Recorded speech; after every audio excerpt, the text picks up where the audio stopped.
Okay, this video is going to explain the solution to the 2D arrays task I posted on Google Classroom last week. So I guess the first new thing that I'm going to introduce, and it's really it doesn't really come into play until the extension part of the task, but it does come into play whenever you are answering the first question, and only comes into play because where you declare the 2D array is important in terms of where you can access that 2D array. In other words, if you want to be able to access this 2D array outside the main method, you need to, in other words, in the extension task, I've asked you to create a method, a login method, and that login method exists outside the main method. So the main method is the code that is executed, always executed, and then I've shown you how to create methods which exist outside the main method, and those methods then, if you want the contents of this 2D array to be accessible both in the main method and also in this other login method which I've asked you to do in the extension part, you need to declare it just before the main method. So inside the class, but before the main method. And that means you can access the contents of this both in the main method and also in the login method. So in other words, I can populate the 2D array inside the main method with usernames and passwords, and then in my login method I can also access the contents of that 2D array. So in other words, this variable is what's known as a global variable. In other words, it's not local to the main method, it's global, and it can be used in both methods, both the main method and the login method. Now, to make it global, you have to use this keyword static in front of it. And static just means that it can be accessed both inside the main method and inside the login method. So you just create your 2D array as normal, except you create it outside and before you declare your main method, and then you put the keyword static in front of it. So moving on to part A, create a 2D array capable of storing the username and password of 3 users. So 3 rows, 2 columns, username and password. And remember your comma then in your square brackets to denote a 2-dimensional array. And then I'm into the main method, and the next part of the tasks asks you to populate the 2D array with the username and password of 3 fictional users. So to do that, we know that we now use what's known as a nested for loop to populate a 2D array. The outer for controls the access to the rows, and the inner for allows you to populate the columns within each row. So what I'm doing here is I'm using the outer for to control which row I'm in, and I'm using the inner for then within that row then to populate the columns in that row.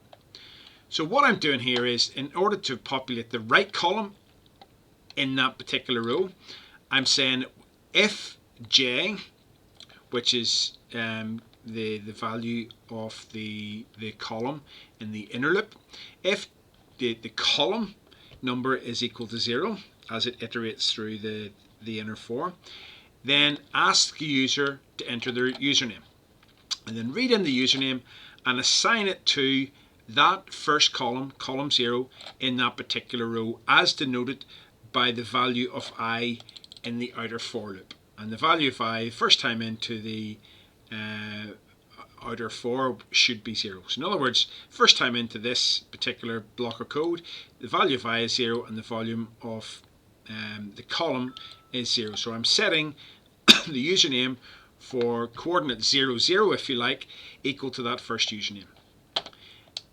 If that's not true, if it's not column j as determined by this value here, column 0, then it must be column 1. So I've used another if statement. If the column is equal to 1, if j is equal to 1 in other words, then I'm asking the user to enter their password. And the user enters their password, it's read in, and then it's assigned to column 1 for that same row. So on row 0, column 1 now, the user is entering the password. So then it goes back to the outer for loop and it repeats the process again, except I is now equal to 1.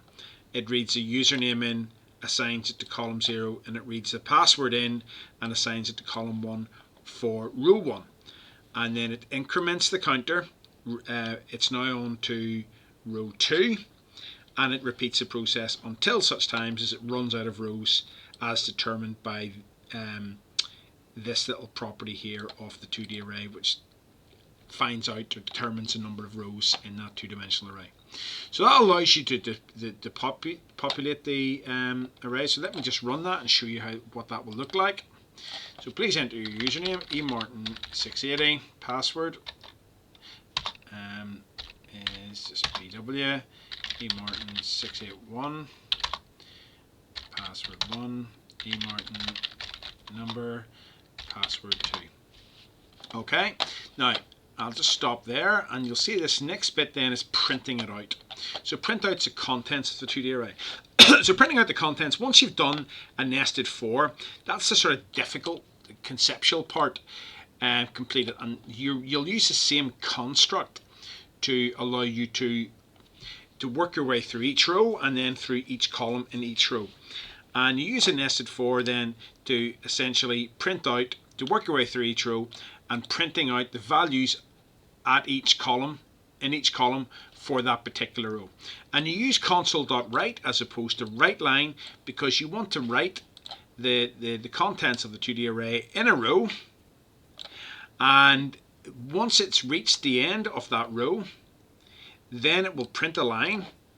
It'll go to here, take a new line, and then it will repeat the process. It will go to the next row and then work through the columns in that row, printing it out, take a new line, and so on and so forth. So that is the result of this little bit of code. And the important thing to consider here is this console.write as opposed to writeLine. And this console.writeLine is still within the block of code of this for loop, okay? Because before you start moving to a new row, you want to take a new line so that the next row is printed out on the line beneath the previous line.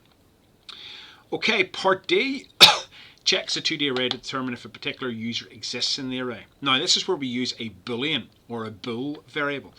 And if you remember, a boolean variable is either true or false. So a boolean can only be true or false. Now that is useful when you're trying to find if a condition is true or not. And what we're looking for is a particular username. So I'm going to ask the user to enter the username they are searching for. That's going to be read in and assigned to this string variable username. Now, unlike the previous two parts, I don't have to use a nested for. I can just use a single for loop, the outer for if you like, iterate through each row.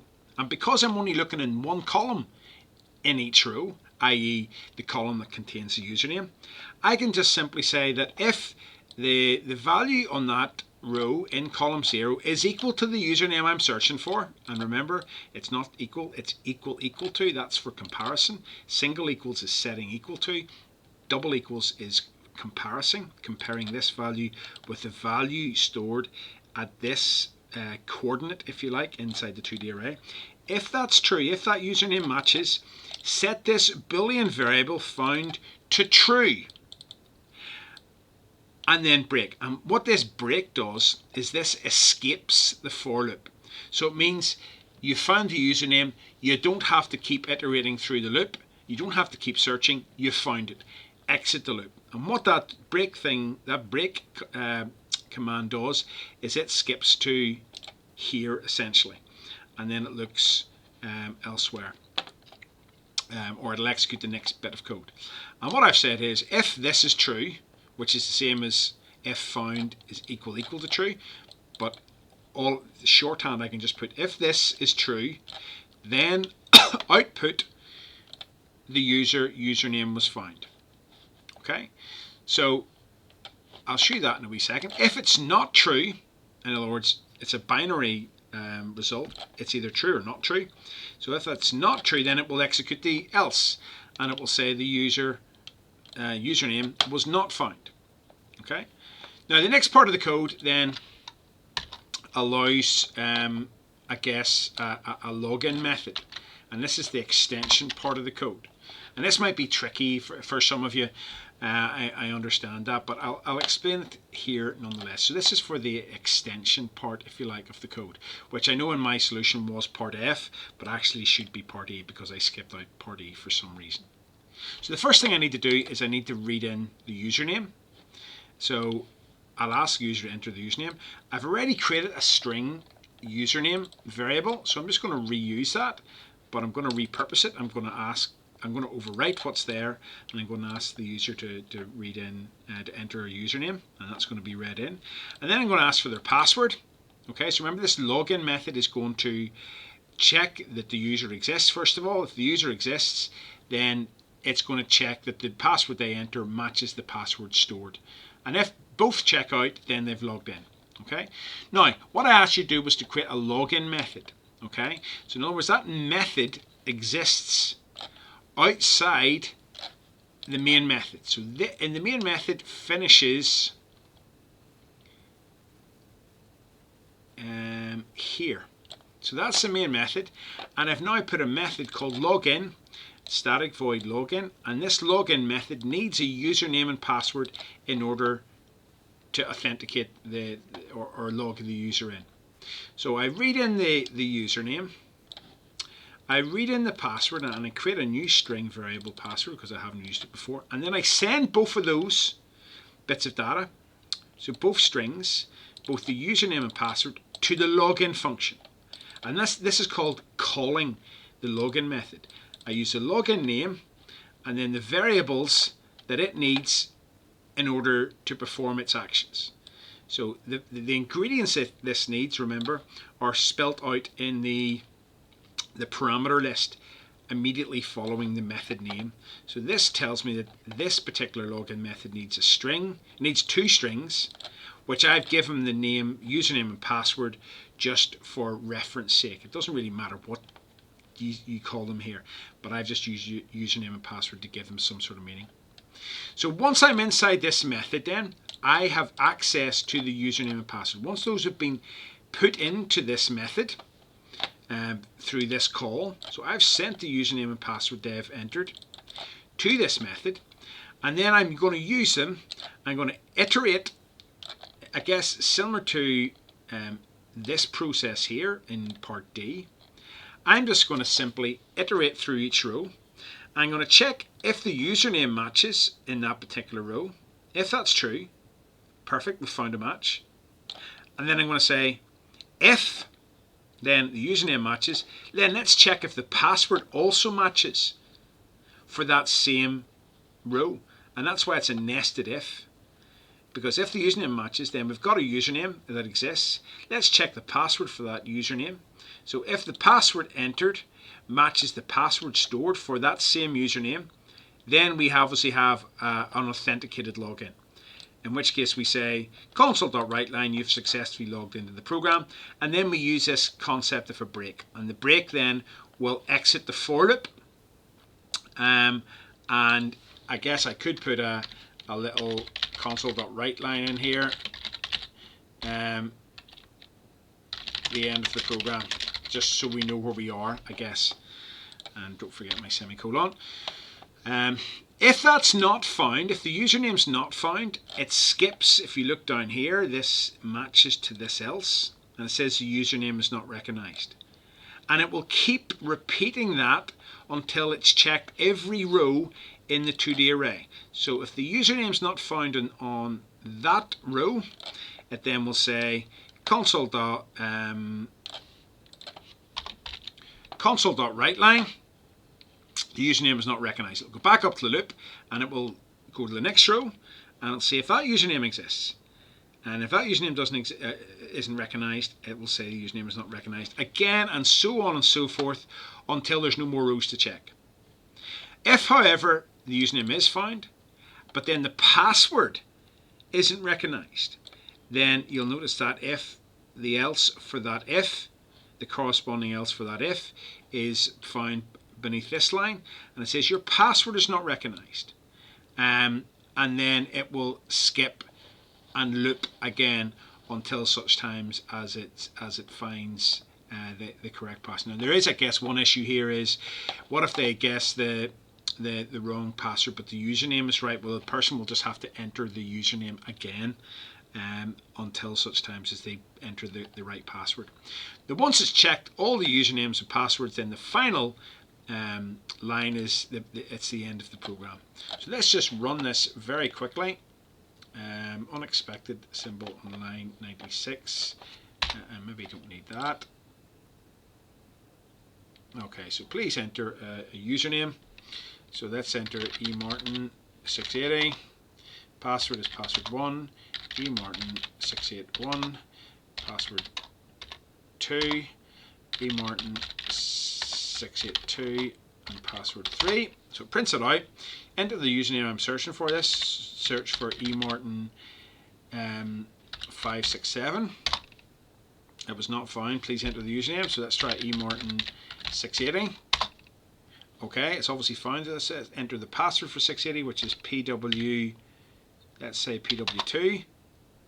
So the password is not recognized, username is not recognized at the end of the program. Okay, so there's a wee bug in there in the sense that it's not allowing me to enter the username again, so it's being a bit ruthless. But in terms of being able to find a user, it does what it does, or does what it's supposed to. So hopefully the combination of this video and REPL will help you navigate this quite difficult final part. If you have any questions, then you can come back to me on Monday.